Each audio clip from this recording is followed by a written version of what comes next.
Hello, everyone. It has been quite a while, hasn't it? And honestly, I'm really rusty. Well, let's start with the beginning, shall we? I was having issues posting on time, and part of that was that there were some time constraints with my waking life. There was also concerns with what I had going on as far as topics and draw and relevance. I was never drawing any viewers, and that was a little discouraging, you know? When I say any viewers, I mean professional YouTube numbers, right? I think the most one of my videos ever had for views was like 150 views.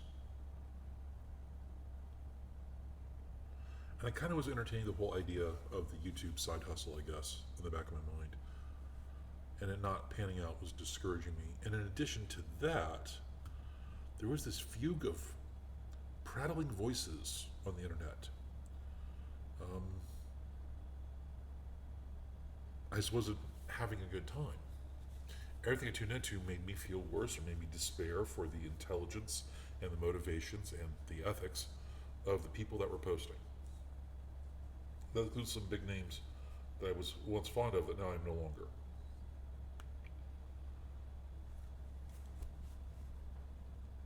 And that was a little hard to deal with. With everything else I had going on, I just decided, fuck it. This is about the time I was getting the morning spew started. And I still do the spew, but I do it to friends privately on text message now.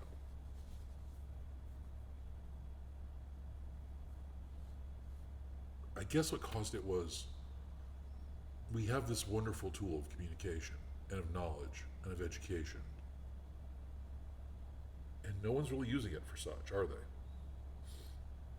They're not using it to talk to people in foreign countries. They're not using it to brainstorm ideas and make new inventions or create new cultural revolutions that could make the world a better place. Oh no, oh no, no, no, no. No, online discussion has become nothing more than two rival factions singing their fight songs, waving their banners, wearing the school colors, as it were, and cheering for their football team to win the game. But the problem is, the football game in this case is elected office, and the reward is the fate of millions of people.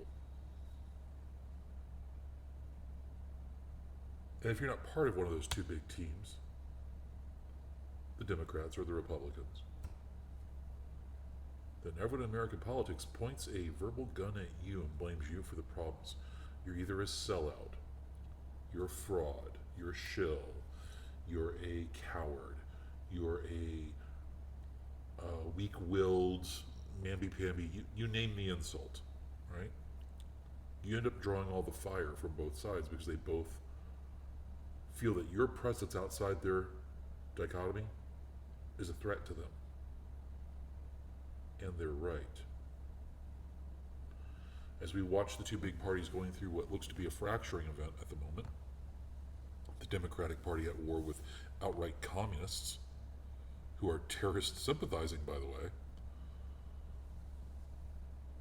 and the right wing having a war with the religious nutballs that made them big back in the 70s and 80s, who now want to just take over the party and smack everyone down with a cross. Replace the republic with some kind of theocratic kingdom. This is not going to end anywhere well. And we all know it. We all feel it. And we all feel powerless. And so that fugue took over. And I just kind of went, I got more to do. Yeah, man, sipping my bourbon. I got more to do. I don't need this. I'm just gonna, comment on a video here and there and just enjoy what freedom and time I have while I have it.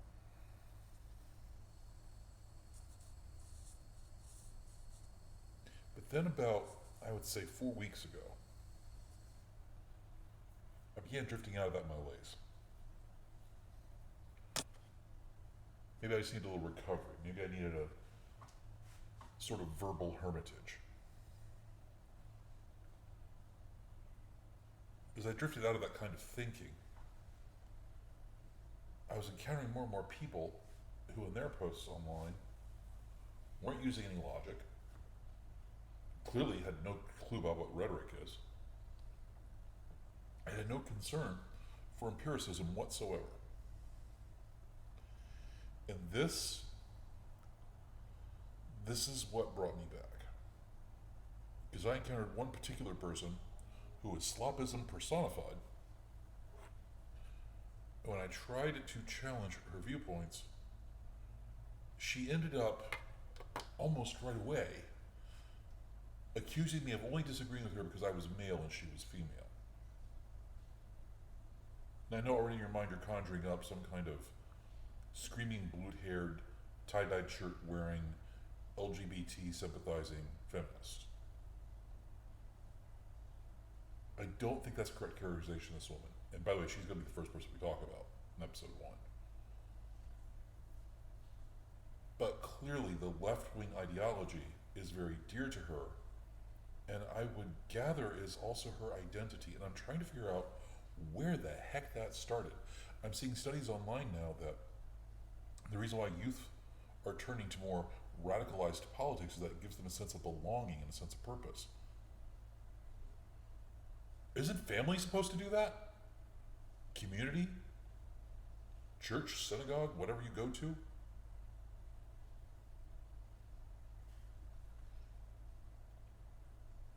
But apparently we've now become so atomized that that's not happening.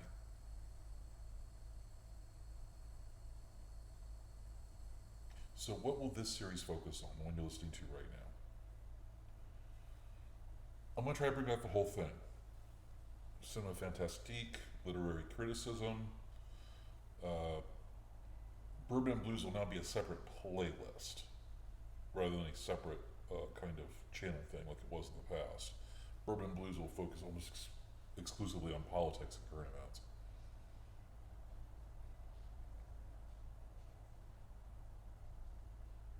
And then Coffee and Cigars itself, the main list, if I could say a main list, will probably be more like philosophy and odd things, kind of a miscellanea. You know, stuff that occurred to me that isn't politics, isn't current events, but is something interesting to think about or examine.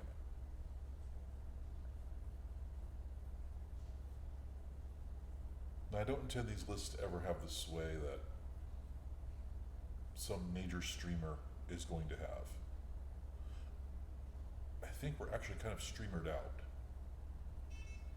We're having a fatigue with them, like people talk about superhero movie fatigue, race swaps fatigue, all this stuff you're going on in criticism of popular entertainment. I think we're having streamer fatigue too. I think that's why some people were content to cheer and turn on Hassan. Not that he didn't deserve it, but that should have happened a long time ago in my opinion, and now it's only starting to take ground.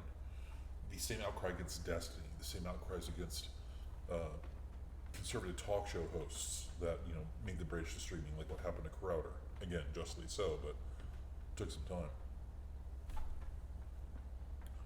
I think the public is finally at that point where we're like, listen, you're just a voice like mine, with the same easy access to internet like mine, so why should I listen to you? I think that's what's happening.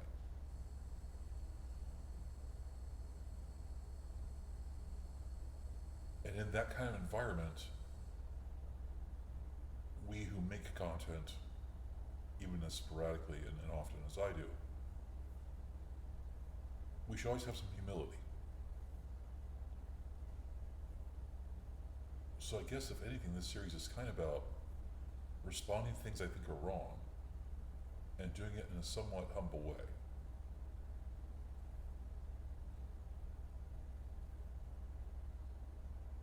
Who am I kidding? There will probably be some pettiness mixed in this, because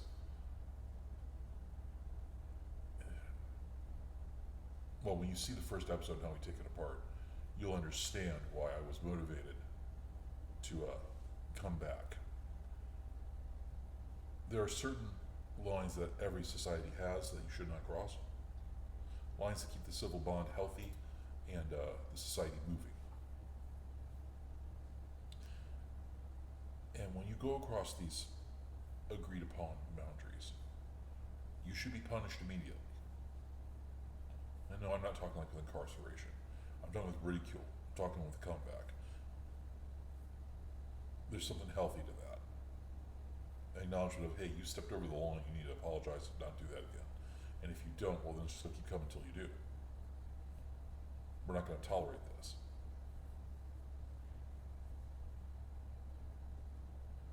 I'll try not to make that too much of a bitter pill in the essays, but we'll see what happens. So welcome back, everybody. This is going to be Coffee and Cigars Replies. Thank you for listening to the introduction, and let's get ready for the first episode.